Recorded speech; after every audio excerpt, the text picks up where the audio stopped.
to talk about some of my fears. Woo!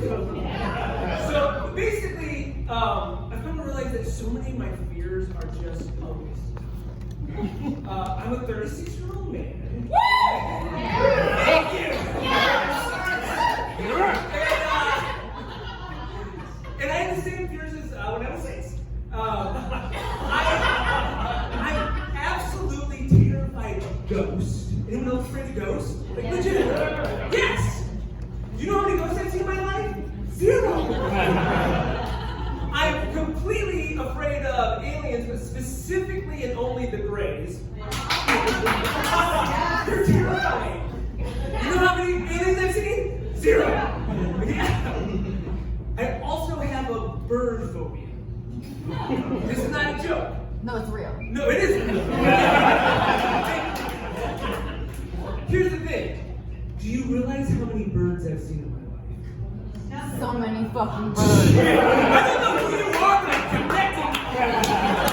Fuck those birds, man. Alright, listen. So, a lot of people are like, ha, that's so funny, you're scared of birds. And I'm like, yeah, I get it. I understand it's funny too. But what a lot of people don't understand is that it doesn't change the terror I feel.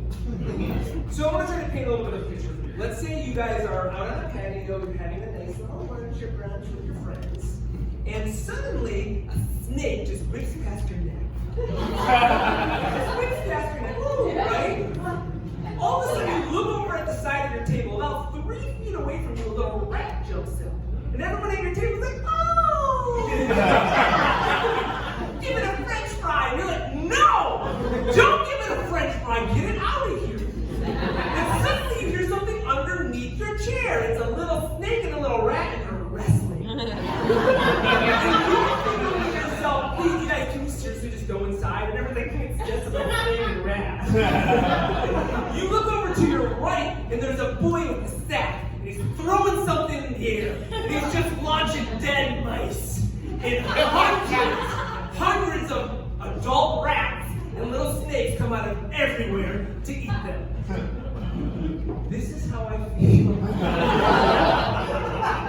Now, for some of you, that might not resonate with you. You might be like, I love snakes. Bullshit. Not like that. So let me give you another example. Let's say you're getting ready to leave for work, and you open the door, and immediately flies down right next to you the biggest medical bill of your entire life. You are literally inches away from financial ruin, so you start running. You're running down the sidewalk, and all of a sudden you see your mom and grandma. What are you doing in Chicago? Then you realize those aren't birds chirping in all the trees. That's your internet search history, and it's being very specific. So you do the only thing you can do. You punch your grandma and you keep running. You get to the L, you run up the stairs, and at the top of the stairs is a pigeon. It's not a pigeon, you guys. It's a metaphysical example of the very fact that you're impotent and you will never be pregnant. And it's staring you in the eyes, and it's shitting at the same time, and it's saying, you will die alone. This is how I feel. Neurologically, there's no difference, right? It's just fear. Here's the thing, though, with a phobia is you might be able to, laugh at it or understand the phobia. You might even be able to know the moment in time when it started, which I do, and it still doesn't change things. I was a sweet little 5-year-old boy with a tiny impressionable brain, and we had a little bird trapped in our chimney. And that's exactly what I thought. I was like, oh, let's get this bird, let's rescue it. Because the other alternative would be just to let it die there. We should have done that. So my parents, Karen and Dennis, they go and grab a box and we put it in the chimney underneath that. It's a flue. It's a trap door that lets the smoke out. And they're like, okay, the bird's gonna fall in the box. We're bringing it outside, right? So they're 1, 2, 3.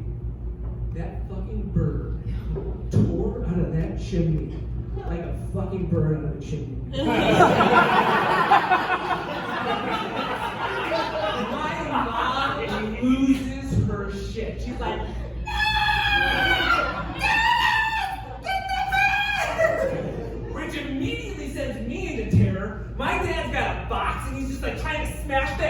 against the wall, like in between the blinds. I seriously run to my mom as a 5-year-old. She doesn't pick me up. I climb her. She runs with me to the bathroom. I'm crying, snot bubbles. She closes the door, she puts me down. And I'm like, Mom, please don't leave me, please don't leave me. And she goes, I have to go help your father. And as a 5-year-old child, begging my mom, I'm like, Mom, please. The last thing she says to me is, lock the door.